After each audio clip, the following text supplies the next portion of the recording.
Well, things are feeling a bit rocky today, so we're going to go ahead and look at how we can paint some rocks. See, I'm all set up here with my paints, my canvas with a sketch, detailed enough so I can see where I want to put my major lights and darks. I've got my reference photo on hand, and I've got a 1-inch brush. It's just an 8x10 canvas, so I'm going to use a 1-inch brush, bright, which means the corners are square and I can do sharp lines, but also cover big sections. I can turn it and twist it for different shapes. I've got a very fine brush I'm not going to use till the very end for cracks in the rocks and a few little limbs on the trees. And then I have this brush here, and it's called a filbert. It's got rounded edges, and I'm just going to use that to fill in. I also have a palette knife. I might use it for a bit of scraping on the rocks to add some texture. And I've got my water here. I have a spray bottle in case my paints get a bit dry, and I'm ready to go. Now, here we go. I think my palette's just a little wet here from that spray. Dry it off, dry my brush, and I'm going to start by mixing a very dark color. So I'm gonna use Ultra Blue, which is right here, and add some burnt sienna. And together they make a nice dark. It can be warm, it can be light. When I mix, I don't like to over mix. I like my colors to show. So I'm just gonna go ahead and put in just some of those dark values so I know where they're gonna be when I'm painting. So you can see I'm kind of tickling the canvas.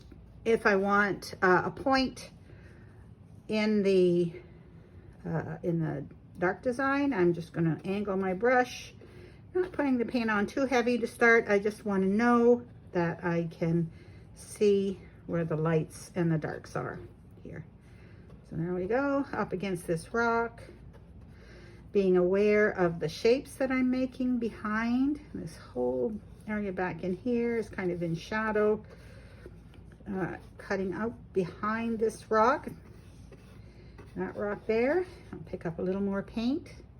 You can see the colors are just nicely intermixing a bit. Notice it's quite dark here under this piece. So that rock is seated there.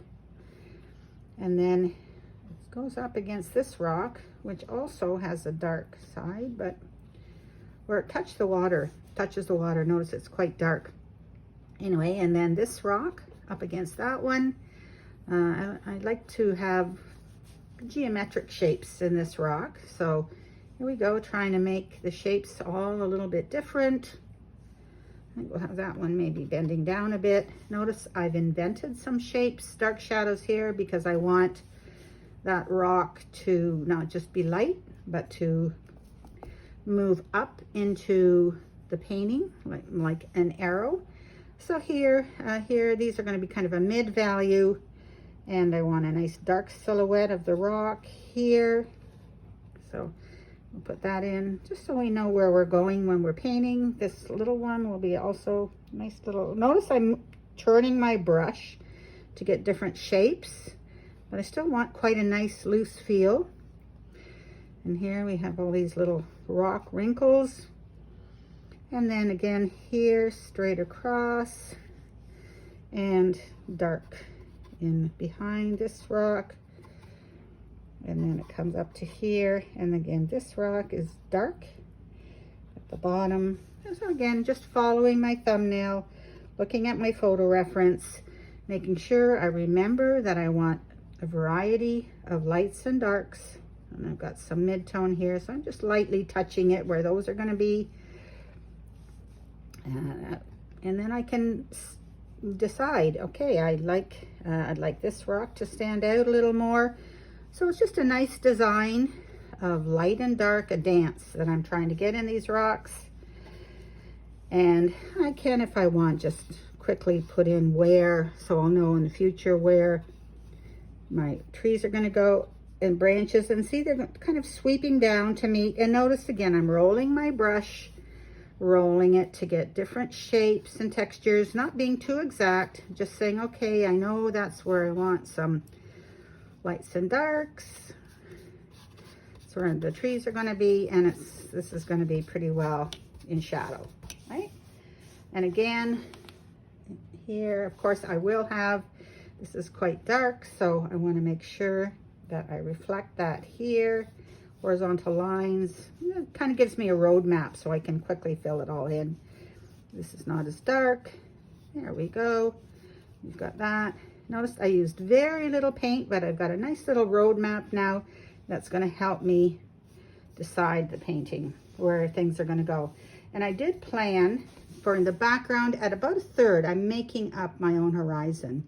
So I'm using the rule of thirds, and I'm just going to remember here, I'm going to have a very light far shore, just a way of connecting the outside in. And then I already know for my sky, I'm going to just, I like this kind of dance of the sky coming in. So we'll do that here. And of course, the water will be reflecting that as well. So I have a nice outline for my painting, and I'm going to dry it, and then we'll see where we go.